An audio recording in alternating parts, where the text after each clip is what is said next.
शेतकरी मित्रांनो, नमस्कार. यावर्षी खराब वातावरणामुळे शेवग्यासाठी खूपच खराब दिवस आलेले आहेत. 70 ते 80% बागा फेल गेलेल्या आहेत.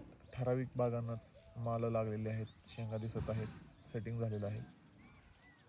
बऱ्याच शेतकरी मित्रांनी खूप आशेने बागा जपल्या, अजूनही जपत आहेत की सेटिंग होईल म्हणून. पण माशी दिसत नाही प्लॉटवरती, त्याच्यामुळे सेटिंग काय होत नाही. वातावरण खूपच खराब आहे. काय झालं आहे शेतकरी मित्रांनो, की सेटिंगची वाट बघत बघत दिवस खूपच पुढे आले आहेत. फेब्रुवारी चालू होईल मित्रांनो, जानेवारी संपत आला, अजूनही कुठं सेटिंग दिसत नाही. सेटिंग दिसायला जरी 15 दिवस गेले तरी तिथून सेटिंग होऊन मार्केटमध्ये शेंग जायला 1 महिना लागतो.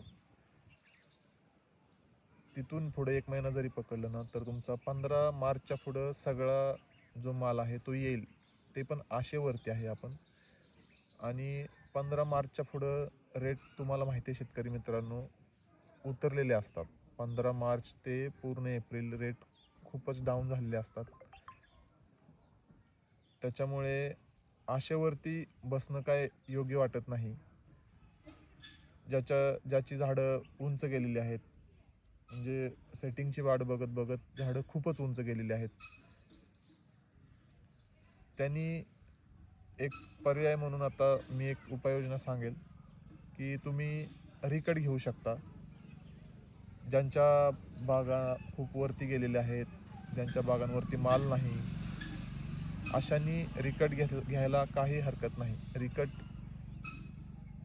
ज्यांच्या बागा खाली आहेत, ज्यांची शेंडा छाटणी, शेंडा स्टॉपिंग टायमिंगवरती झालेली आहे, अशांनी ज्यांच्या बागांवरती माल आहे थोडाफार, अशांनी रिकट घ्यायची गरज नाही. कारण त्याचे थोडेफार पैसे होऊन तुमचा खर्च निघून जाईल.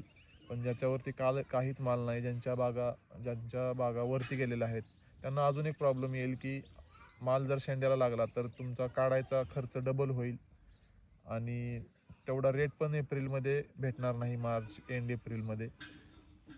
आता येणाऱ्या 10 दिवसात जर तुम्ही रिकट घेतला तर तुमचा एप्रिल एंडला माल चालू होईल आणि तिथून रेट ही वाढायला सुरुवात झालेली असते. आणि रिकट घेतल्यामुळे तुमचा पाल्याआडचा फ्रेश माल मार्केटमध्ये गेल्यानंतर त्याला मागणीसुद्धा जास्त असते, त्याला रेटसुद्धा जास्त भेटतात. त्याच्यामुळे तुम्ही रिकट घेऊन ज्याच्या बागावरती माल नाही, ज्याची हाईट खूप गेलेली आहे, अशांनी रिकट घेऊन नियोजन करायला काहीच हरकत नाही शेतकरी मित्रांनो. धन्यवाद.